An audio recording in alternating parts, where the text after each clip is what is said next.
the role of National Minorities Development and Finance Corporation, that is NMDFC. This body was established in 1994 to promote economic empowerment through financial inclusion. It operates under the Ministry of Minority Affairs and provides concessional credit, microfinance, and training to individuals from minority communities. The corporation implements schemes like microfinance, Mahila Samriddhi Yojana, and educational loan programs. It partners with state channelizing agencies and NGOs to reach beneficiaries. By supporting self employment and entrepreneurship, NMDFC addresses economic inequality highlighted in this such a report. Its initiatives link directly to Article 46, emphasizing the economic development of weaker sections. However, delays in fund disbursal, procedural complexity, and limited awareness affect performance. Strengthening digital access and transparency could improve outcomes. NFDFC represents the economic dimension of institutional safeguards, complementing legal and educational initiatives. Through finance and skill building, it converts constitutional equality into financial capability, enabling minorities to participate more fully in India's developmental process. Public awareness and community participation. Institutional success depends on citizens' awareness and engagement.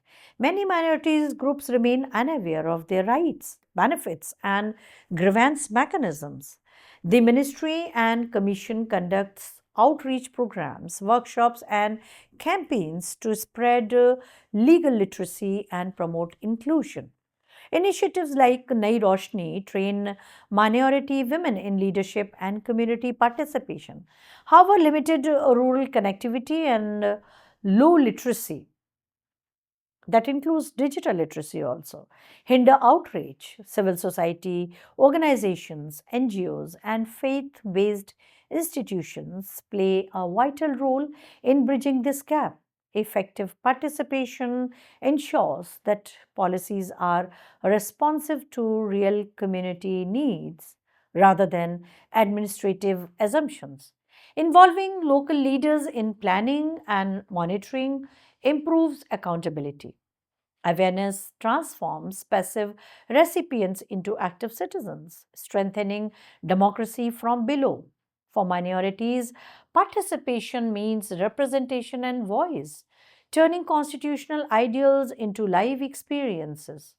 Institutional mechanisms thus succeed not merely by policy design but by empowering citizens to claim, protect, and expand their constitutional rights with confidence and dignity. But it all depends upon how enlightened the minority community is. So the need is enlightened community.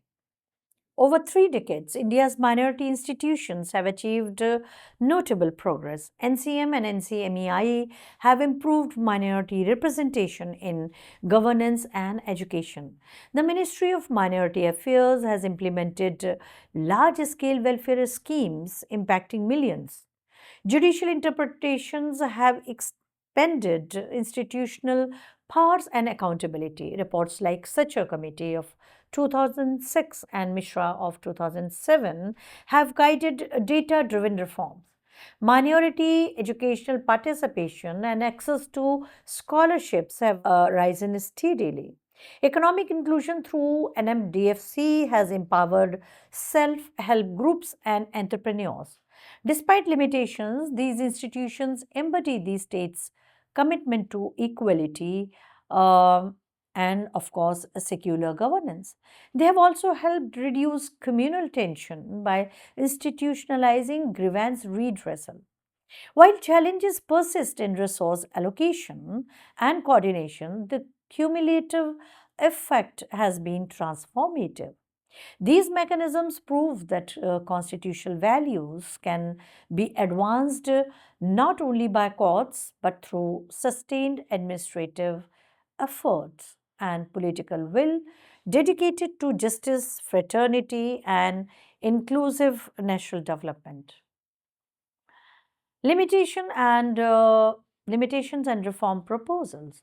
Institutional mechanisms have structural and operational constraints that limit their impact. The NCM's recommendations are advisory, reducing its enforcement capacity. Overlapping jurisdiction between commissions and ministries sometimes cause duplication. Budgetary constraints and bureaucratic delays hinder timely implementation of welfare schemes. Many state commissions remain understaffed or inactive. Experts have proposed reforms, including granting quasi judicial powers to the NCM, merging overlapping functions, and mandating parliamentary review of implementation. Strengthening digital monitoring and independent audits could improve transparency. Moreover, greater public participation in policy design would ensure responsiveness to local realities. Institutional reform must focus on autonomy, accountability, and efficiency rather than expansion alone. For minorities, stronger institutions means security and empowerment grounded in justice. These reforms would fulfill Ambedkar's vision of converting political democracy into social democracy, where equality is not an aspiration but a functioning guarantee within India's diverse constitutional order. Institutional mechanisms for minority protection embody India's commitment to justice and inclusivity. Through the NCM, NCMEI, and Ministry of Minority Affairs, the Constitution's moral values are translated into administrative reality. These institutions bridge the gap between rights and governance, ensuring that constitutional promises reach communities in tangible ways. Despite limitations of power, funding, and coordination, they represent progress towards participatory equality. Strengthening their independence and resources remains essential for deeper impact. These institutions bridge the gap between rights and governance, ensuring that constitutional promises reach communities in tangible ways. Despite limitation of power, funding, and coordination, they represent progress towards participatory equality. Strengthening their independence and resources remains essential for deeper impact. Institutional mechanisms remind us that democracy requires constant renewal through empathy and accountability. They show that equality is not achieved merely by law, but through dedicated institutions that uphold it daily. The protection of minorities is therefore not only a matter of policy, but a measure of national conscience. By nurturing these institutions, India strengthens its secular fabric and ensures that every citizen, regardless of faith, can share equally in the dignity, opportunity, and justice envisioned by the Constitution. Thank you.